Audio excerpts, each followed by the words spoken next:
আমার পিছনে যে মসজিদটি দেখতে পাচ্ছেন এটা হচ্ছে ইসলামের ইতিহাসের প্রথম মসজিদ। পূর্বের ভিডিওতে আমি আপনাদেরকে দেখেছিলাম মক্কা নগরীর বিশেষ স্থানসমূহ।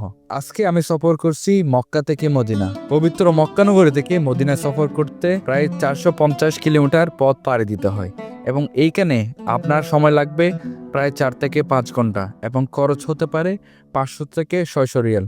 ইসলামের ইতিহাসের এক অনন্য নাম মসজিদে কুবা। এই মসজিদটি শুধু ইবাদতের স্থান নয়, বরং ইসলামের প্রথম নির্মিত মসজিদ। হিজরতের সময় রাসূল সাল্লাল্লাহু আলাইহি ইসলাম যখন মক্কা থেকে মদিনায় যাচ্ছিলেন, তখন মদিনার প্রবেশের আগে তিনি কয়েকদিন কুবা নামক স্থানে অবস্থান করেন। সেই সময়ে নিজের হাতে ও সাহাবীদের সহযোগিতায় তিনি এই মসজিদটির ভিত্তি স্থাপন করেন। আল্লাহ তাআলা পবিত্র কুরআন শরীফে এই মসজিদের প্রশংসা করেছেন।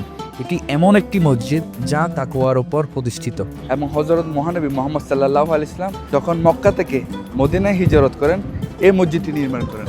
এবং এই মসজিদে আপনি যদি 2 রাকাত নফল নামাজ পড়েন এবং একটা উমরা বা একটা হজের সওয়াব পাবেন।